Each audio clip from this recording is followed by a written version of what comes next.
Bonjour, AJ de la Moto Academy est ici aujourd'hui. Enfin, j'ai pu rouler et tester un des nouveaux styles de carrosserie et honnêtement, j'en suis très amoureux. Mais je n'ai pas roulé avec le nouveau style de carrosserie, je vais le comparer avec le gars du film, Grant. Nous n'avons pas encore de surnom pour Grant. Quel est le nom de Grant? C'est horrible, ce n'est pas son nom. J'espère que vous n'avez pas entendu ça. C'est ça? On a le vélo de Grant. C'est un de quelque chose. Style tacheté, 2 à 50F, ce qui est aussi mon cas. J'adore ça. Nous allons les monter l'un contre l'autre, vous donner une petite revue, vous faire savoir à quel point celui-ci est meilleur ou pire que l'ancien. C'est parti. D'accord, je vais commencer par l'ancien. 20, inconnu. Inconnu. A-t-il un compteur d'heures? Je ne sais pas. Est-il sûr? Nous n'en savons rien. La chaîne est-elle lubrifiée? Certainement pas. Y a-t-il de l'essence à l'intérieur? Qui sait? Mais nous avons un vrai, on dirait qu'il l'a gagné, dans une de ces machines où vous mettez des pièces de monnaie, puis vous la tournez et elle sort. Bravo Grant! Est-ce que ce vélo a déjà été démarré? Oui, Jackson le conduit. Très bien, c'est parti.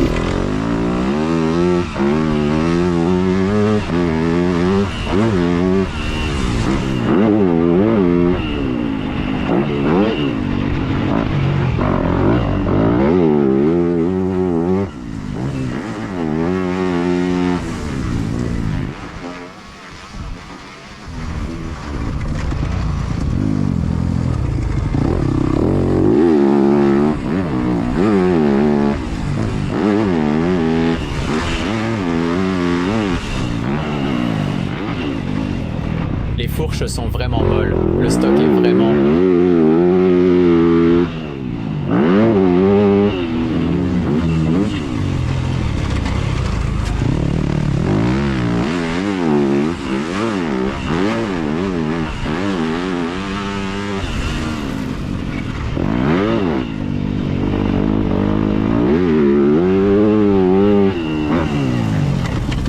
Ah mon Dieu, wow.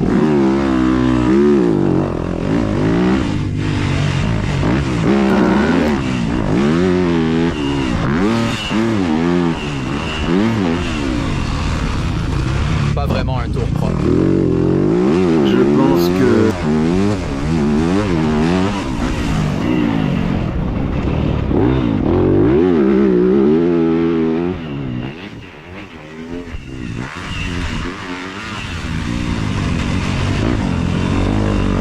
Qu'il pleut. Oh mon Dieu.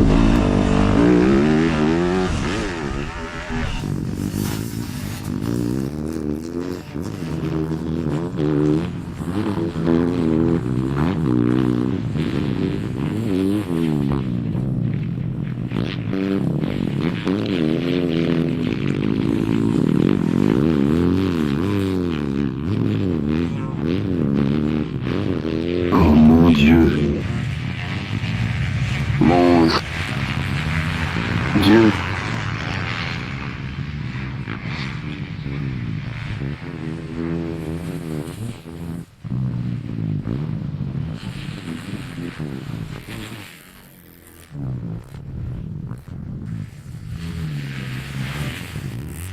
Wow!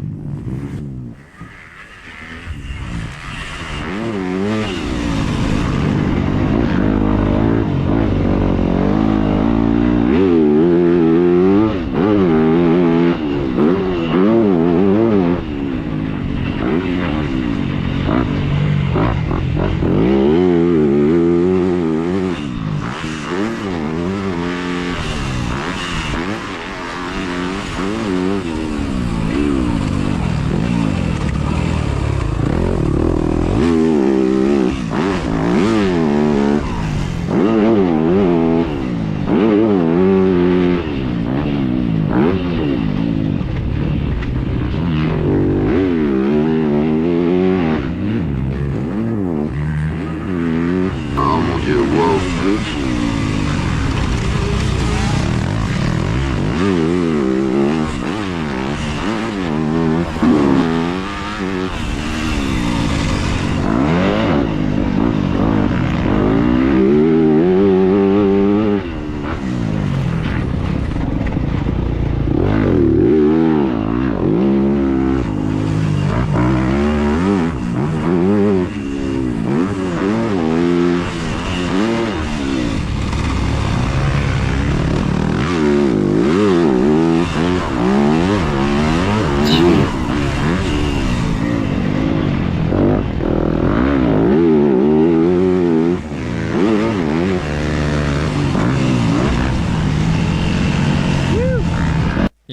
Avant de revenir à la vidéo, la Moto Academy fait une tournée mondiale en 2024 et nous publions des dates chaque semaine.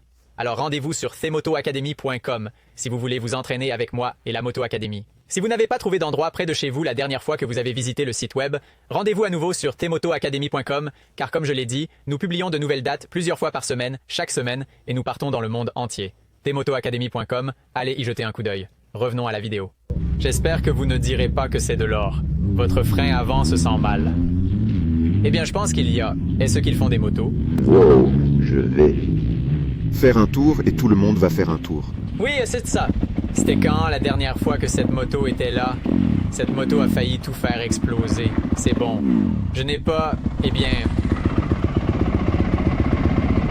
Je n'ai rien touché sur l'autre moto, donc je ne toucherai à rien sur cette moto.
D'accord, je pensais que l'autre moto était mauvaise. Celui-ci est pire.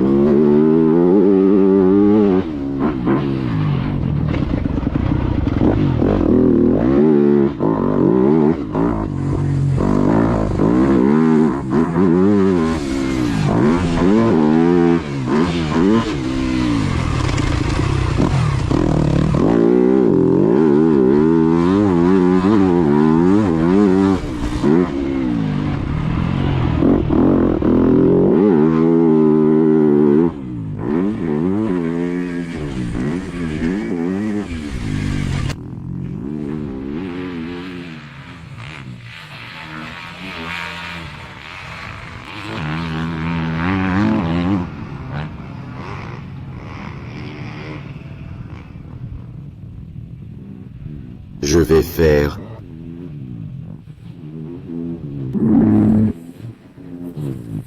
Tour et...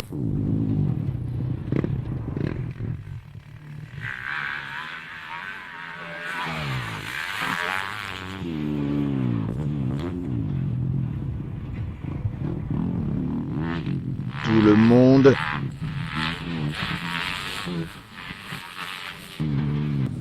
Les autres vont faire un tour.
Que pensez-vous?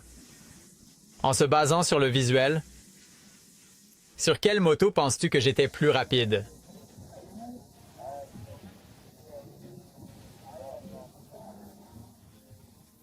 Le seul problème, c'est que je me suis accroché sur beaucoup de mes tours sur cette moto. J'ai essayé de continuer pour que ce soit juste et que je puisse comparer les temps au tour parce que je ne suis pas sûr de la moto sur laquelle j'aurais été le plus rapide. Mais voici la répartition. C'est un peu injuste, mais peut-être pas. Cette moto a, je ne peux que le supposer, pas mal d'heures de fonctionnement. Mais a-t-elle subi des travaux sur le moteur? Donc, un piston à haute compression. Un échappement? Non. Oh, donc, juste un piston à haute compression? Oui. Du carburant de course? Et celui-ci a un échappement complet, mais c'est tout, n'est-ce pas? Avant de donner les scores, une petite analyse. Vieux châssis. J'aime le châssis. Il donne l'impression d'être vraiment gros, ce qui a toujours été le cas des Yamaha. Il donne l'impression d'être gros tout au long de la conduite. La fourche est très douce. L'amortisseur est très rigide. C'était bizarre. Ça ne fonctionnait pas ensemble à l'avant et à l'arrière. C'est la suspension de série? Ah, c'est intéressant. OK. Donc, votre fourche était très douce. L'amortisseur, pas vraiment. C'est juste qu'il me donnait un sacré coup de pied aux fesses. Il y avait beaucoup de puissance au bas de l'échelle, pour l'essentiel. J'ai pu la laisser en 3e vitesse et je n'ai pas eu à utiliser l'embrayage trop souvent. Dans l'ensemble, la puissance n'était pas mauvaise. Je suis également passé directement de ma 450 à cette moto. C'était donc un peu injuste de ce point de vue, mais j'ai été assez impressionné par la puissance de la moto. J'ai été assez impressionné par la puissance dans l'ensemble. Les freins, je ne sais pas si beaucoup d'entre vous s'en préoccupent ou non. Je suis très attaché à la sensation du frein avant et à son fonctionnement. Les freins de cette moto étaient très bons. L'accélérateur était un peu difficile à tourner, ce qui est étrange. C'est comme si vous tiriez un vélo avec un très vieux câble. C'est un peu ennuyeux. Mais à part ça, pas mal. Je vais lui donner un 7.8. Passons au nouveau châssis. Le châssis est bien meilleur. Il semble plus étroit d'avant en arrière. Il n'a pas l'air aussi encombrant quand on aperçoit l'aile avant, et personnellement, j'aime bien l'aile avant plus fine. Je sais qu'on ne devrait pas regarder là, mais il y a quelque chose qui me plaît. Agréable. Cela rend la moto plus maniable et plus étroite, ce qui est vraiment bien. J'aime bien la selle à oreille sur cette moto, même si je pourrais probablement m'en passer et m'en contenter. La configuration du guidon, j'ai aimé sur les deux, probablement à égalité. La réponse de l'accélérateur sur cette moto, en ce qui concerne le mouvement de l'accélérateur, très bien, mais il y avait un vrai gargouillis à la base et je ne pouvais pas prendre les virages en 3e vitesse sur cette moto. Je devais passer en seconde pour tous les virages, ce qui était très ennuyeux. Chaque fois que je la laissais en 3e, elle tombait complètement à plat. Je m'attendais à ce que cette moto donne l'impression d'être une pit bike, mais ce n'est pas le cas. Elle était plus rapide, ce qui est fou, ce qui est très surprenant pour moi. De plus, les suspensions avant et arrière de cette moto sont trop rigides. Vous pourriez probablement faire des clics sur les deux et les améliorer considérablement.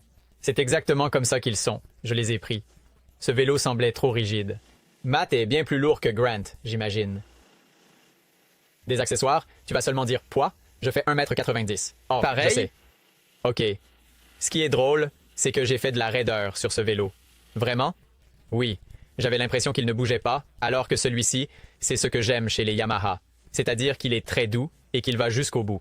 Celle-ci ne donnait pas l'impression de faire cela. En fait, cette moto ressemblait un peu à la Honda. Elle était très haute et ne s'asseyait jamais vraiment. C'est donc certainement cela qui a pu faire la différence. Quoi d'autre? Il y a eu des gargouillis dans le bas du moteur, ce qui pourrait être un problème de cartographie. Il faut absolument qu'il ait un rapport plus grand parce qu'il n'a pas de bas de caisse, alors que les anciens avaient un bas de caisse extraordinaire. C'est donc surprenant. Mais cela dit, on n'a pas eu l'impression qu'il avait plus de vitesse de pointe que celui-ci. Le haut de gamme était le même, mais le bas de gamme était pire. Les freins étaient horribles. Utilisez-vous beaucoup votre frein avant? On avait l'impression que le frein avant était recouvert d'un vernis, comme s'il n'y avait rien. Et dès que, avant même de sortir, j'ai serré le frein avant, je me suis dit « même ça ne va pas ». Et quand je suis sorti, j'ai serré ce truc aussi fort que j'ai pu et je n'ai pas réussi à m'arrêter. Le frein arrière fonctionnait bien, mais il faut vraiment que ce frein fonctionne.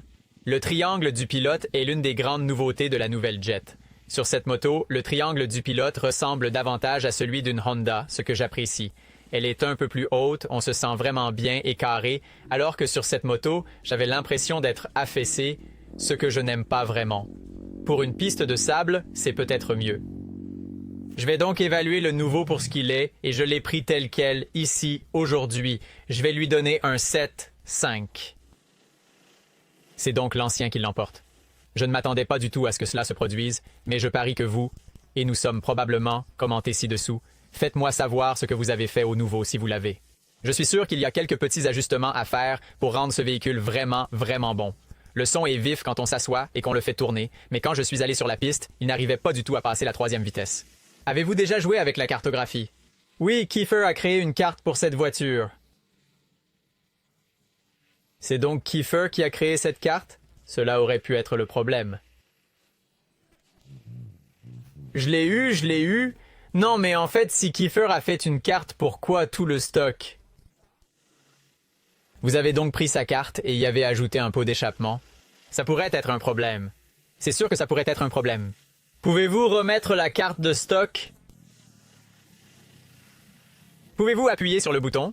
Puis-je faire quelques tours de plus? Je ne vais pas encore l'évaluer. Oh, je l'ai déjà noté. Je vais le noter à nouveau. Attendez, je vais faire un autre essai. Je saurai tout de suite si c'est le cas ou non. J'allais dire, nous allons faire un demi-1 pour chacun d'entre eux.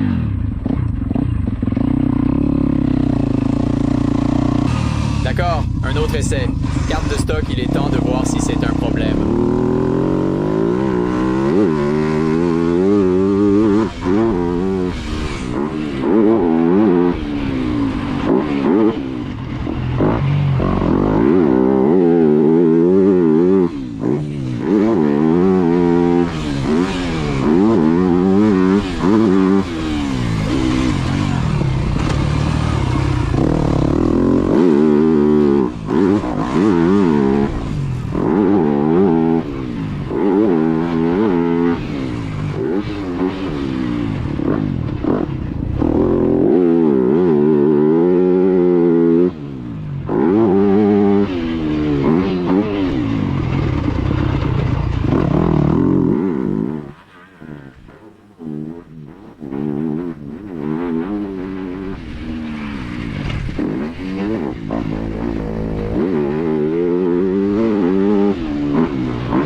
C'était exactement la même chose. Le score est donc de 7.5 restes. Faites-moi savoir dans les commentaires si vous en avez une, si vous en avez piloté une, ce que vous avez fait pour résoudre ce problème. Ou peut-être, ce n'est pas un problème courant, bien qu'ils disent que c'est ce dont on se plaint le plus souvent. Voilà, vous l'avez compris. Le nouveau contre l'ancien. On me pose toujours la question dans l'application Moto Academy, devrais-je acheter une moto légèrement usagée pour économiser quelques dollars? Devrais-je débourser de l'argent pour une moto neuve? Peut-être que parfois, la différence n'est pas aussi grande qu'on le pense. Voilà, c'est fait. Et aussi, je n'ai aucune idée de ce dont je parle. Abonnez-vous à l'application Moto Academy.